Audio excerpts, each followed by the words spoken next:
Nadie os engañe. ¿Por qué?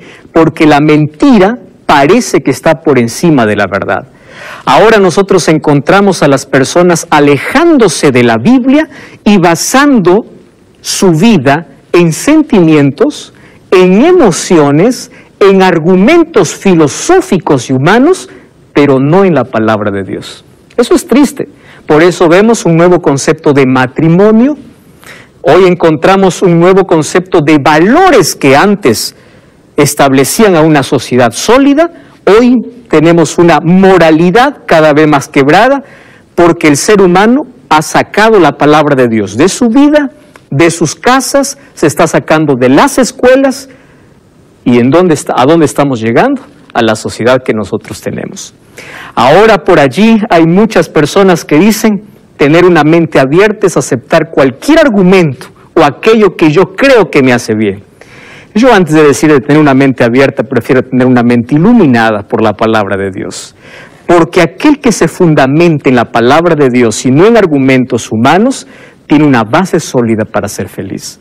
Y Jesús dice, santifícalos en tu verdad, porque tu palabra es verdad. La pregunta es, ¿cómo llegó esta verdad a nuestras manos?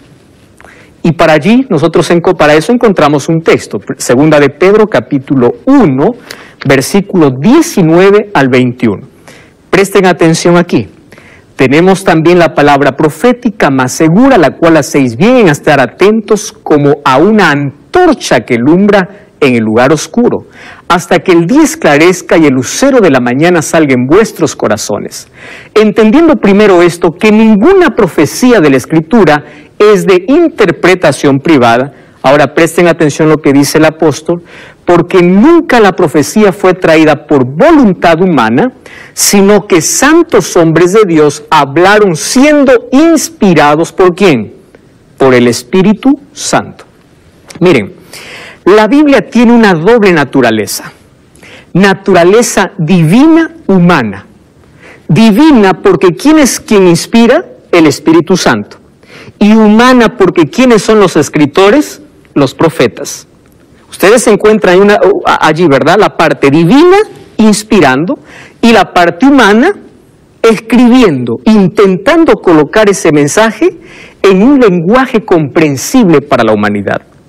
Hay una palabra que está colocada allí, y basándome en eso yo quiero colocar otras dos palabras que nos hacen muy bien poder comprenderlas.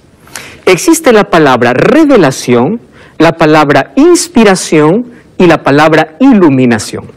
Estas tres palabras nos van a ayudar a tener una comprensión muy amplia sobre las Sagradas Escrituras. Vamos por la primera, revelación. Dios se reveló de tres maneras, o se revela de tres maneras a la humanidad. La primera se llama una revelación general. ¿Qué es la revelación general? Dios se revela a través del universo, a través de la naturaleza. Alguien dice, cada vez que la ciencia abre una puerta, encuentra a Dios detrás de ella. Cuando vemos la naturaleza, Salmos 19, 1 dice, los cielos cuentan la gloria de Dios. Es decir, Dios se revela a través de la naturaleza, a través de la historia, a través de la conciencia. Dios se revela. Esa es una revelación general. Pero también existe una revelación específica. ¿Qué es la revelación específica?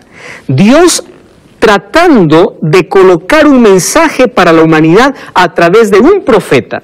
Es por eso que los profetas recibían revelaciones a través de sueños, a través de visiones, a través de palabra de Jehová me vino y me dice que digan. Los profetas reciben.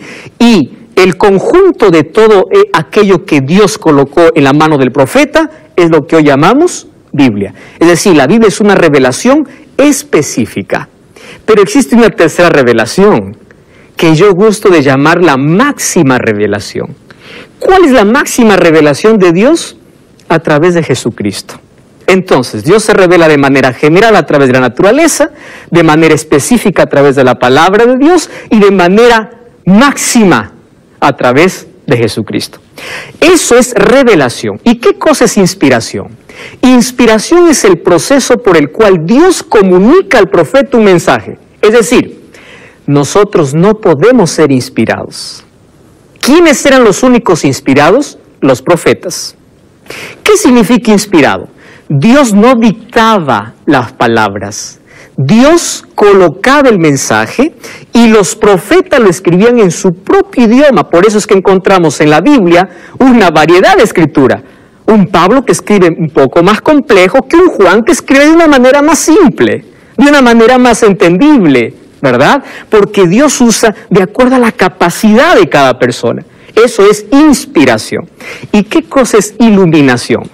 Iluminación es el proceso por el cual el Espíritu Santo nos ayuda a comprender la palabra de Dios. Es decir, nosotros no somos inspirados, pero sí somos, ¿qué cosa? Iluminados. Cuando pedimos que Dios pueda hablarnos, el Espíritu Santo ilumina nuestra mente para hacernos comprender aquello que inspiró al profeta. ¿Se comprende eso? Revelación, inspiración e iluminación. En todo este proceso hubo un agente. ¿Quién es? El Espíritu Santo. El Espíritu Santo está aquí para iluminar incluso nuestro conocimiento en la profundidad de la palabra de Dios. Ahora viene una pregunta. ¿Cómo si la palabra de Dios es inspirada por Dios y todas las religiones cristianas tienen una sola Biblia? ¿Por qué hay 34,000 denominaciones cristianas si todas usan la Biblia? ¿Verdad? Si la palabra es inspirada por Dios, ¿por qué tanta división? ¿Por qué tanta placa? ¿Por qué? ¿A qué se debe? Ahora, esa es una muy buena pregunta, porque hay algunas iglesias que entienden de una manera, interpretan de otra manera. Algunas son flexibles, otras parecen más rígidas, algunas parece que el evangelio lo hacen más complejo, otros parece que lo hacen más sencillo. ¿A qué se debe? Entonces hoy tenemos que responder esa pregunta. Saben, eso ha hecho que nuestro mundo posmoderno rechace la verdad. ¿Por qué rechaza la verdad? Porque dicen, la religión es un negocio, cada día se abren nuevas iglesias, cada una dice tener la verdad, pero esa no nos responde. ¿Por qué existen tantas religiones o tantas denominaciones religiosas si solamente hay una Biblia? ¿Alguna vez ustedes se han preguntado eso? Vamos a la respuesta. Y yo encuentro por lo menos 3 razones. ¿Está bien? Vamos a analizarla. Primera razón, acá hay un libro que nos ayuda. Dios tiene un pueblo que sostiene la Biblia, y solo la Biblia, en todas sus doctrinas. Ni las bases de los sabios, ni las deducciones de la ciencia, ni los credos o decisiones de concilios, ni la voz de las mayorías. Nada de esto debe ser considerada como evidencia en favor o en contra de cualquier punto de fe religiosa. Presten atención aquí. Antes de aceptar cualquier doctrina o precepto, debemos confirmar si lo autoriza un categórico, así dice Jehová. ¿Cuál es la primera razón por la cual existen muchas denominaciones religiosas? Porque muchas de ellas no tienen un fundamento sólido en la palabra de Dios. Hay muchas denominaciones que tienen creencias en tradición, ¿verdad? O en lo que la iglesia dice. Pero qué peligroso es encontrar a alguien que no sepa fundamentar su creencia, o qué triste es encontrar a alguien que no sepa fundamentar con así dice la Biblia. Entonces, nuestra respuesta no debe ser así dice el pastor, así dice el sacerdote, así dice la iglesia. Cuando nosotros tenemos que creer en algo, ¿dónde está nuestro fundamento? En la Biblia. Debe ser así dice Jehová. Y por allí ya vamos a descartar a muchas, ¿correcto? Vamos a la segunda razón. La Biblia, cuyas verdades fundamentales pueden entenderlas aún los niños, sin que puedan comprenderlas exhaustivamente los cerebros más privilegiados, se presenta las más variadas y antojadizas interpretaciones si no se la estudia debidamente. Entonces, ella satisface las elevadas expectativas de quienes la escudriñan con propiedad. ¿Cuál es la segunda razón? ¿Por qué con una sola Biblia hay tantas denominaciones religiosas? La segunda razón es porque muchas nacen sin una profundidad teológica. Cuando hablamos de teología estamos hablando del conocimiento de Dios. Hay muchos que solamente tienen una base superficial Y cuando digo superficial, hay muchas creencias que están basadas en un solo texto, pero no en toda la Biblia. Ahora yo les voy a explicar cuán peligroso es sacar un solo texto descontextualizado de su contexto al cual está diciendo, y de allí poder sacar incluso una creencia. Eso vamos a ver incluso en toda esta temporada. Entonces, la segunda razón es porque hay falta de profundidad en el estudio de la Biblia. ¿Cuán importante es todo lo que un líder religioso nos dice? Tenemos que nosotros profundizar si esto es así. Eso hacían los bereanos, dice el libro de Hechos. Por eso eran los más nobles. Y hay una tercera razón. Algunas porciones de la Biblia son demasiado sencillas para ser mal comprendidas, mientras que el significado de otras no puede discernirse a primera vista. Para obtener un conocimiento abarcante de cualquier verdad bíblica debe compararse texto con texto, pasaje con pasaje, y debería haber una cuidadosa investigación y reflexión acompañadas ¿de qué? De oración. Ojo con esto. Cuidadosa investigación y reflexión. El estudio que se lleva a cabo con ese espíritu será ricamente recompensado. Presten atención aquí. Uno de los mayores problemas que existe hoy es que la persona no quiere someterse a la Biblia como autoridad. Prefiere someterse a lo que el líder dice, el pastor dice, la iglesia dice, antes que lo que la Biblia dice. ¿A cuántas personas yo le digo, pero lee, mira, la Biblia dice eso? Pero me dicen, no, pero el pastor dice eso. Entonces yo le digo, ¿quién tiene más peso en tu vida? ¿Lo que alguien te dice o lo que la Biblia te dice? El mayor problema es que la gente no quiere someterse a lo que la Biblia dice. El sometimiento significa, yo voy a abrir la Biblia dejando que ella me hable, ¿correcto? Yo no voy a ir a la Biblia haciendo que ella me diga lo que yo quiero, sino yo quiero que ella me diga qué es lo que yo tengo que hacer. Tres cosas. ¿Cuál es la primera? ¿Recuerdan ustedes? Vamos a ir a hacer un repaso breve. La primera, falta de fundamento sólido. La segunda, falta de profundidad. Y la tercera, falta de sometimiento a la voluntad divina. Ahora, cuando nosotros estudiamos la Biblia, necesitamos, por lo menos, esto es lo básico que yo voy a estar aquí enseñando, ¿correcto? 4 principios fundamentales, ¿correcto? Para cuando nosotros estudiamos la Biblia. En este primer estudio vamos a aprender a estudiar la Biblia. Yo también estoy aprendiendo, no soy un maestro y digo que todo lo sé. Todos estamos aquí para aprender. Sin embargo, hay aquí algunos métodos que nos ayudan a tener una mayor comprensión y profundidad en la palabra de Dios. Por ejemplo, tenemos 4 principios básicos, que es sola escritura, prima escritura, tota escritura y el contexto. Yo le voy a explicar por qué incluso están esas palabras así. Sola escritura fue uno de los mayores legados que trajo la Reforma, ¿verdad? ¿Qué significa eso? La Biblia es su propio intérprete, es decir, la Biblia es la suprema autoridad en asunto de creencias o en asunto de salvación. Yo no puedo interpretar la Biblia con filosofía o con ciencia. La Biblia se interpreta sola. Cuando yo no entiendo algo en un texto, ¿quién me va a explicar? La misma Biblia, en otro texto.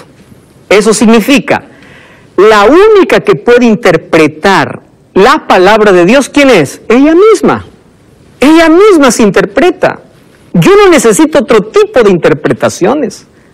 Eso es ser bíblico. Número 2, prima escritura. ¿Qué significa? La Biblia está por sobre toda autoridad humana o eclesiástica.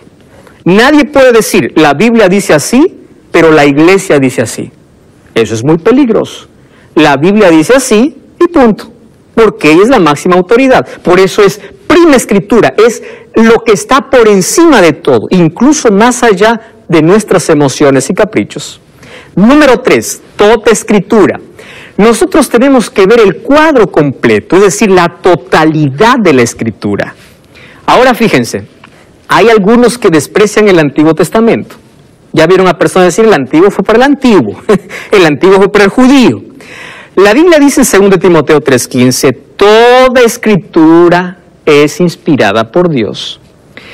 Y ¿saben una cosa? ¿Ustedes saben cuál fue la Biblia que Jesús usó? El Antiguo Testamento, porque el Nuevo Testamento todavía ni se escribía. Aquel que dice el Antiguo ya no vale, entonces Jesús usó un manuscrito que no valía. ¿Cuáles son los manuscritos que usaron, por ejemplo, el apóstol Juan y el apóstol Pablo? La mayor parte de referencias de Apocalipsis, por ejemplo, ¿saben dónde tiene su fundamento? En el Antiguo Testamento. 104 versículos de Apocalipsis, ¿sabe de dónde son tomados? Del Antiguo. El apóstol Pablo, cada vez que escribió una carta, ¿dónde tenía su fundamento? En el Antiguo Testamento. Entonces, aquel que dice el Antiguo ya no vale, el Antiguo ya quedó en el pasado, tiene que profundizar un poco más. ¿Por qué? El Antiguo y el Nuevo Testamento se complementan. Y en ese complemento encontramos el cuadro completo de la salvación. ¿Y qué cosa significa el contexto? Cada vez que yo voy a la Escritura, yo tengo que, cuando leo un texto que es un poco difícil, ver cuál es el contexto, la cultura, el lugar, la circunstancia, el tiempo. ¿Correcto? Ahora, para todo eso necesito depender del Espíritu Santo, pedir ayuda al Espíritu Santo y someterme al Espíritu Santo. 4 principios, ¿correcto? Fundamentales. Ahora, tomando base estos 4 principios, vamos a ver qué cosa nos enseñó Jesús, porque Jesús nos enseña un método cómo nosotros podemos estudiar la Biblia. Existen muchos métodos, ¿correcto? Mas yo voy a tomar el fundamental, aquel que es enseñado por Cristo. ¿Ustedes saben que Jesús era un intérprete de las Escrituras o no? Él lo era. Y vamos a usar su método. ¿Cuál era el método de Jesús? Miren lo que dice Lucas 24:27. Jesús, cuando aparece allí a esos 2 discípulos que iban para Emaús, después de un diálogo que tiene con ellos, dice Lucas, comenzando desde Moisés. Cuando hace referencia a Moisés, ¿a qué está haciendo referencia? A los 5 primeros libros que escribió Moisés, que se llamaba el Pentateuco, o la Torá, o libros de la ley, ¿correcto? Y siguiendo por todos los profetas, les declaraba en todas las Escrituras de lo que él decía. Jesús nunca tomaba un solo texto de las Escrituras para poder enseñar algo. Él tomaba todas las Escrituras, ¿qué significa? Los libros de la ley y los profetas. Eso, ustedes sabían que eso hoy es una ciencia. Eso es un método de interpretación basado en lo que Jesús hizo. Ahora nosotros tenemos una ciencia que se llama hermenéutica bíblica. Yo sé que en derecho también se usa hermenéutica. Filosofía también se usa. ¿Por qué se usa la hermenéutica? Por una sencilla razón.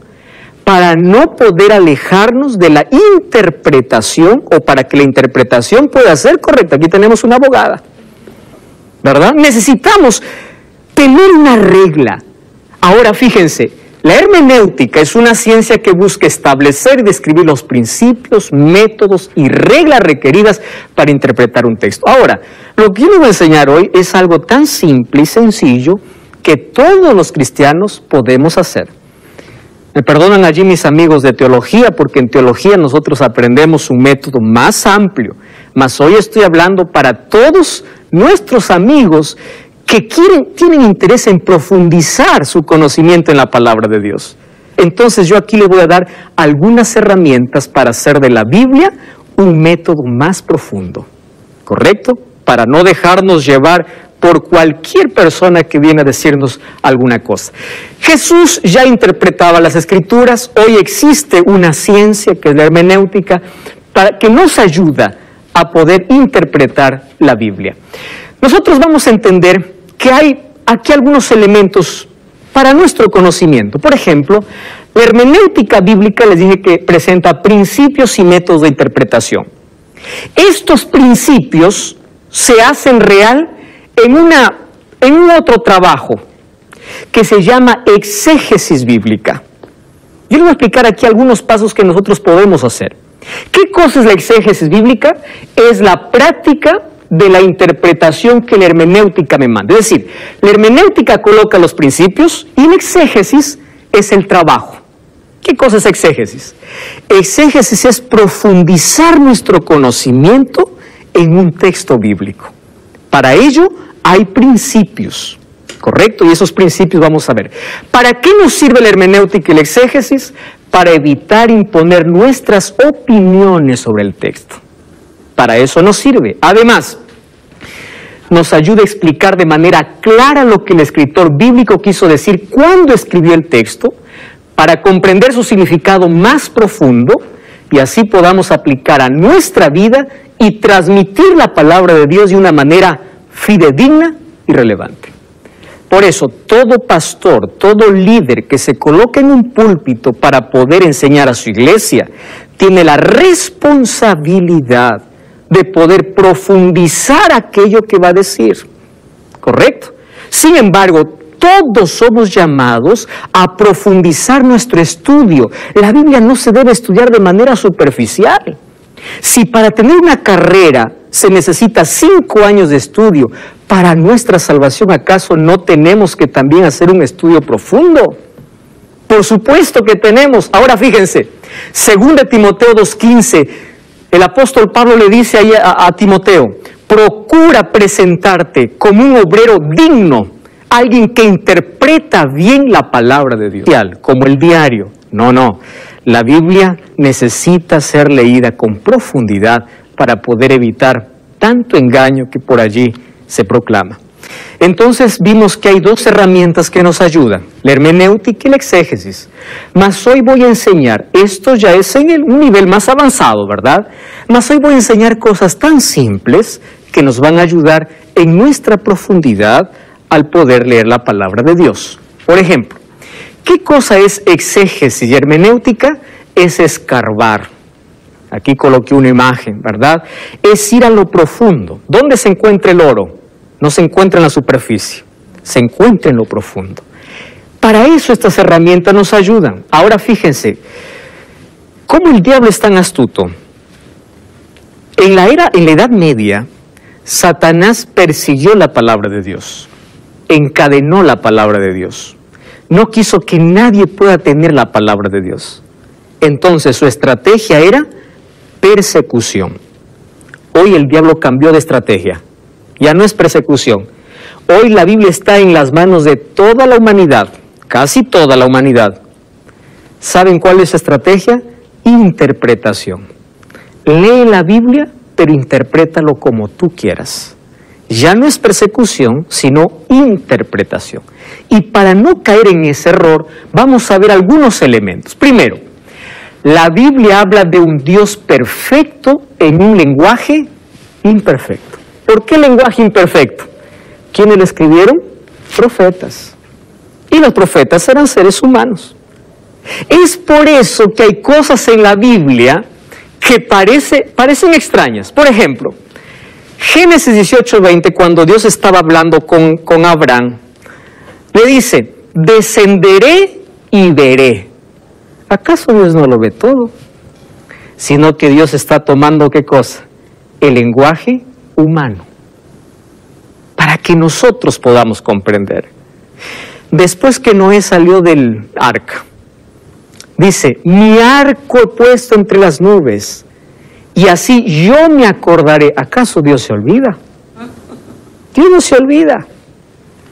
Era para que el ser humano cada vez que ve el arco iris pueda recordar la promesa de Dios, pero Dios nunca se va a olvidar. ¿Se dan cuenta? Un mensaje de un Dios perfecto, pero en un lenguaje imperfecto. Ustedes vieron Génesis 6, dice, y Jehová se arrepintió. Ah, pastor, que Dios Jehová también se arrepiente. Un Dios perfecto, un lenguaje imperfecto. Allí toma, ¿qué cosa? El lenguaje humano. ¿Cómo nosotros nos expresamos para que podamos comprender? Ahora fíjense, cuando las palabras quedaron cortas, Juan 1:1 dice, el verbo se hizo carne. Cuando ya no había manera de demostrar a la humanidad la perfección de Dios, o quién es Dios, Él mismo se hizo carne. Y Él nos muestra, por eso Jesús es la máxima revelación. Además de eso, nosotros tenemos otra dificultad. La Biblia no fue escrita en español. La Biblia fue escrita, el Antiguo Testamento en hebreo, partes en arameo, y el Nuevo Testamento en griego, pero era el griego koiné. El griego koiné era el idioma del pueblo, no era el idioma de los educados, no era el idioma real, era el idioma del pueblo.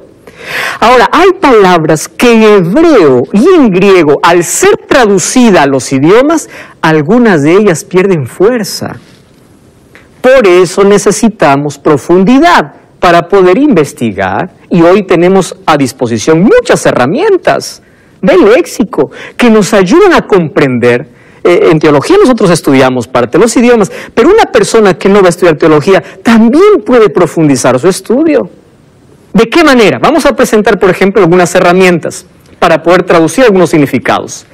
Vamos a colocar estas herramientas a disposición de todos para poder profundizar nuestro estudio. Primero, mire el ambiente cultural. Cuando usted lea la Biblia, usted lo va a leer con la mente occidental. ¿Recuerdo? Nosotros tenemos la mente occidental. Es por eso que hay mucha confusión. Porque uno quiere interpretar la Biblia con nuestro pensamiento. ¿Quieren pasarles un ejemplo? En el pensamiento hebreo, ¿qué cosa es alma? En el pensamiento hebreo, alma es polvo de la tierra, soplo. ¿Qué es alma? Tú, yo, es un ser vivo. Entonces, cuando la Biblia dice alma, el hebreo no está pensando lo que piensa el griego. El griego piensa, alma es algo que sale del cuerpo. Y uno quiere interpretar la Biblia con un concepto lejos del pensamiento original. ¿Me están entendiendo? Entonces, cuando nosotros vamos a la Biblia, tenemos que conocer el pensamiento hebreo. ¿Correcto? Otra cosa, infierno.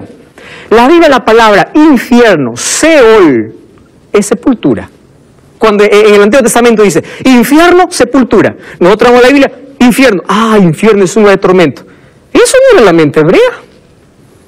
¿Se dan cuenta? Qué peligroso es cuando empezamos a interpretar la palabra, las palabras hebreas, con un pensamiento occidental y mucho más contaminado por la filosofía griega. Nosotros tenemos mucho de lo que los griegos nos dejaron, conceptos y filosofía. Y es por eso que de allí vienen las diversas interpretaciones. Aquí dice infierno, pero le digo, entiende, infierno para aquel que escribió no era lo que tú estás pensando. Infierno era sepultura. Por ahí ya comenzamos a interpretar mal. ¿De acuerdo? Otra cosa, Génesis 31-34 dice que Labán persiguió a Jacob porque su hija se había robado los ídolos. Para mí eso no tiene significado, pero para ellos sí. Porque si la hija tenía los ídolos del padre, significa que ella tenía toda la herencia. ¿Se dan cuenta que el texto tiene otro sentido cuando yo empiezo a ver su ambiente cultural? Para nosotros, para comer usamos cucharas, ellos usaban las manos. Es por eso que en Marcos 7, cuando los acusaron a los discípulos de Jesús de no haberse lavado las manos, era una tradición cultural. Y hay muchos que dicen, todo lo que entra por la boca no contamina, está diciendo, puedes comer todo. Querido, no está hablando de eso, está hablando de una tradición cultural que ellos tenían. Cuando nosotros entendemos el ambiente cultural, nos libramos de tantos errores de interpretación. Número 2, entonces recién está poniéndose aquí cada vez más interesante. 2, analice lo que lee. Cuando digo analice, lea varias veces el texto, el capítulo y el libro. Hay personas que leen un versículo y dicen, así dice, pero ese texto puede estar cortado de una explicación que viene después. Alguien dice, mire pastor, Hechos 10 dice que Dios le dijo a Pedro, levántate y come, y allá había cerdo, culebra y todo. Entonces, todo lo que Dios limpió, ya está limpio para comer. ¿Eso es lo que está diciendo Hechos 10? No, si tú lees todo el capítulo, no está hablando de comida, está hablando de aquello que los judíos llamaban inmundo, que eran los gentiles. Entonces, cuando leemos un texto, tenemos que leer todo el capítulo, y si es necesario todo el libro, para poder comprender y no hacer interpretaciones vagas. Vea el contexto, el análisis histórico. El apóstol Pablo a veces escribe para resolver un problema. Eso vamos a ver cuando lleguemos a las epístolas. Busquen pasajes paralelos que traten sobre el mismo tema. Entonces, aquí no entiendo un asunto, hay otro libro que lo explica. Y usted se va a dar cuenta que cuando usted tenga la verdad más amplia, tiene una mayor comprensión. ¿De acuerdo? Otro, determina el género literario. La Biblia fue escrita en género literario. Tenemos prosa, poesía. Los escritores identificaron sus escritos en historia, proverbios, profecías, evangelios, parábolas, epístolas. Yo no puedo interpretar una parábola como una profecía. Por ejemplo, en las parábolas se usan muchas imágenes. Pero esas mismas imágenes en profecía significan otra cosa. ¿Se da cuenta? Entonces, la persona que va a leer, cuando lee la profecía, tiene que ver, esta profecía, ¿qué cosa es? ¿Clásica o apocalíptica? Clásica significa para su tiempo, apocalíptica para nuestro tiempo. Esto que estoy leyendo, ¿qué cosa es? ¿Un símbolo? ¿Una figura? Es así como uno profundiza en la palabra de Dios. Ahora, cada género tiene sus propias características. Por ejemplo, hay algunos que toman la parábola del rico y Lázaro para decir que existe el infierno. Cuando las parábolas no se interpretan de manera detallada, sino se busca el mensaje. Esa es la función de la parábola. Por allí vienen errores de interpretación. Miren, por ejemplo, este es un texto simple. Mateo 5:44. La naturaleza de este texto es poética. Jesús dijo, amad a vuestros enemigos. Alguien dice, pastor, ¿cómo voy a amar si me hace daño? Yo no tengo amor, yo tengo amor por aquel que amo. ¿Cómo voy a amar a mi enemigo?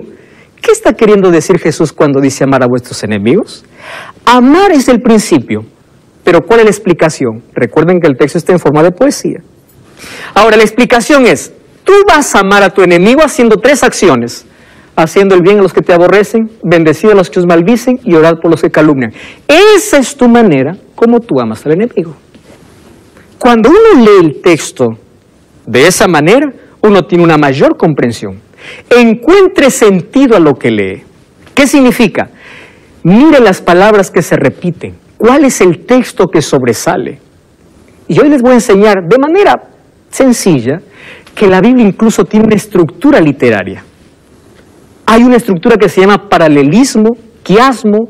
Por ejemplo, el Salmo 119 fue escrito en forma de un acróstico. Está todo el abecedario hebreo. Por eso es el capítulo más largo que tiene la Biblia incluso. Eso es una estructura. Encontramos textos narrativos, hay libros históricos, proféticos, hay muchos símbolos, hay figuras que revelan el conflicto entre el bien y el mal. Ahora, la Biblia, recuerden que cuando leemos la Biblia presenta no presenta un registro impecable de sus protagonistas. Alguien me escribió una vez, pastor, la Biblia dice que Salomón tuvo 1000 mujeres y yo puedo tener más de una. Entonces, ¿cómo está tomando la Biblia? Él está primero descontextualizado. Número 2, la Biblia no presenta a los protagonistas como alguien perfectos a quien seguir. La Biblia presenta a los protagonistas con sus pecados, pero cómo ellos se restauraron y caminaron con Dios a pesar de sus caídas. Es decir, de los protagonistas vamos a sacar el ejemplo que seguir y desechar aquello que solamente es una enseñanza. ¿Correcto? ¿Qué más podemos encontrar? La Biblia es bella en su diseño. Queridos, cuando nosotros comprendemos esto, vamos a dejar de mirar a la Biblia como un conjunto de hojas blancas. La Biblia es preciosa en su diseño. Por ejemplo, el 40% del Antiguo Testamento es poesía. ¿Sabían eso? Ojo, pero la poesía para los hebreos no era igual que para nosotros. Era muy diferente. ¿Por qué? La poesía hebrea tiene características únicas. Para nosotros una poesía es cuando tiene rima al final. Es decir, la belleza de la poesía está en la fonética. Para nosotros. Pero para la cultura hebrea no. Para los hebreos, la poesía se manifiesta en frases paralelas. A eso se llama paralelismo. Lo que para nosotros es la fonética, para ellos son conceptos. Ahora les voy a hacer un ejemplo. Miren, esto es una poesía para nosotros. Aquí una pareja de enamorados dice, nadie sabe cuánto amor corren por mis venas, ni que tu dulce sonrisa me alivie algunas penas. Yo no recuerdo cómo es que llegué a quererte y que mi corazón palpita más con tan solo verte. Ah, qué lindo, ¿verdad? Esto es poesía, tiene rima, hay fonética. Eso es para nosotros. La poesía para los hebreos estaba, ¿en qué forma? De paralelismos. Y por lo menos encontramos 3 tipos de paralelismos. Primero, paralelismo sinónimo. Miren lo que dice Salmos 103:10. No ha hecho con nosotros conforme a nuestras iniquidades, ni nos ha pagado conforme a nuestros pecados. ¿Qué significa paralelismo sinónimo?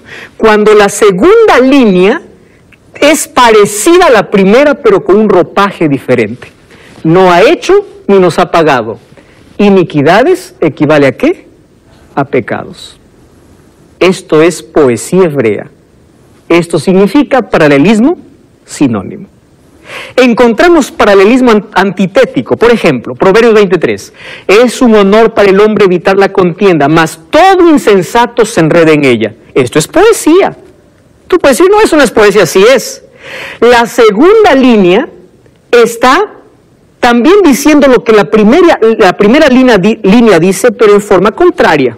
Más o menos como un antónimo. Es un honor para el hombre evitar la contienda, mas el insensato, que sería lo contrario a aquel que tiene honor, se enreda en ella. Además tenemos el paralelismo sintético. ¿Qué cosa hace? El autor coloca una idea principal y empieza a completar aquella idea con comparación, con relación, con características. Es interesante. Miren, Salmos 19:7. La ley de Jehová es perfecta. Esa es la idea principal. Y miren cómo empieza a completar, que convierte el alma, el testimonio de Jehová es fiel, que hace sabio el sencillo, los mandamientos de Jehová son rectos, que alegran el corazón, el precepto de Jehová es puro, que alumbra los ojos, el temor de Jehová es limpio, que permanece para siempre, los juicios de Jehová son verdad, todos son justos. ¿Cuál es la idea principal? La ley de Jehová es perfecta. Esto es belleza de poesía hebrea. Además tenemos otra estructura llamada quiasmo. Les explico así. Quiasmo se puede encontrar en un capítulo, se puede encontrar en un pasaje bíblico o en un libro, donde la primera idea es parecida a la última y ambas ideas se van juntando hasta que llegan al centro. Ese centro se llama el clímax del libro, la razón por la cual se escribió el libro. Miren, es aquí cuando Dios y los escritores se volvieron artistas. Miren, por ejemplo, cómo está estructurado el libro de Segunda de Reyes, capítulo 3, desde el capítulo 3 hasta el capítulo 11. Miren, matrimonio con una mujer extranjera, el último matrimonio con mujeres extranjeras. Sabiduría y riqueza, capítulo 3, capítulo 10, sabiduría y riqueza. Dos mujeres prueban la sabiduría de Salomón, capítulo 3, versículo 16. Una mujer, la reina de Sabá, prueba su sabiduría. Síntesis de su gobierno, del capítulo 4, 1 al 34. Síntesis de su gobierno, del capítulo 9, 15 al 28. Su relación con Irán, rey de Tiro. Nuevamente aquí se repite la idea, su relación con Irán, rey de Tiro. Construcción del templo, miren, cada vez se va acercando, y el clímax de todo este pasaje es la dedicación del templo, del capítulo 8, 1 al 66. Esta es una manera como estructuraban ellos pasajes, capítulos y hasta libros. Cuando vamos a Apocalipsis, por ejemplo, encontramos una introducción, una conclusión, una parte histórica del 1 al 11, una parte para el tiempo del fin, del 15 al 22, y el centro del libro es el gran conflicto, capítulo 12 al capítulo 14. La manera como se estructuraban los libros. Observe el tipo de lenguaje. Existen varios tipos de lenguaje, algunos literales, otros figurados. Para aquellos que les gusta la literatura, aquí van a encontrar algo lindo. Por ejemplo, en la Biblia encontramos símil. ¿Qué es la símil? Una comparación. Salmos 1:3 dice, será como árbol plantado. ¿Qué encontramos? Una metáfora. Es una comparación implícita. Es decir, yo quiero dar un concepto, pero lo hago a través de alguna imagen. Cuando le dijeron a Jesús sobre Herodes, ahí en Lucas 13:22 dice, id y decid a aquella zorra. ¿Qué cosa está diciendo Jesús? Aquel astuto. Pero esta es una figura de lenguaje. Pleonasmo es una expresión de redundancia. En Génesis 40 dice, el copero no se acordó, sino que se olvidó. ¿Acaso no está redundando aquí? Sí, es una figura de lenguaje que en la Biblia encontramos. Existe exageración que se llama hipérbole. Salmo 6:6, me ha consumido a fuerza de mi gemir todas las noches, inundo mi lecho. Es una exageración. Encontramos hipérbole. Encontramos otra figura que es el eufemismo. Esto es interesante. En la Biblia, por ejemplo, encontramos una palabra ruda que es cambiada por una expresión más delicada. Miren, en la Biblia encontramos la siguiente expresión: Él cubre sus pies en la sala de verano. Eso está en 1 Samuel y Jueces capítulo 3. ¿Saben qué significa? Él está haciendo sus necesidades. Cubrir sus pies era el vestido que usaba. Sala de verano era hacer sus necesidades fisiológicas. ¿Cómo cambia una figura ruda o un tipo de lenguaje rudo por algo más delicado? Por ejemplo, las parábolas tienen también criterios para ser interpretado. Nosotros tenemos que analizar cuál es la verdad central, qué cosa es lo que quiso enseñar Jesús, cuál es el contenido de la parábola, cuáles son las palabras que se repiten, cuál es el trasfondo cultural. Cuando vemos las epístolas tenemos que conocer el trasfondo histórico. A veces Pablo parece estar atacando la ley en el Nuevo Testamento, en los libros de Gálatas y Colosenses, cuando en verdad está atacando el legalismo y no la ley de Dios. Tenemos que ver en qué circunstancias se escribió una epístola, a quién se escribió.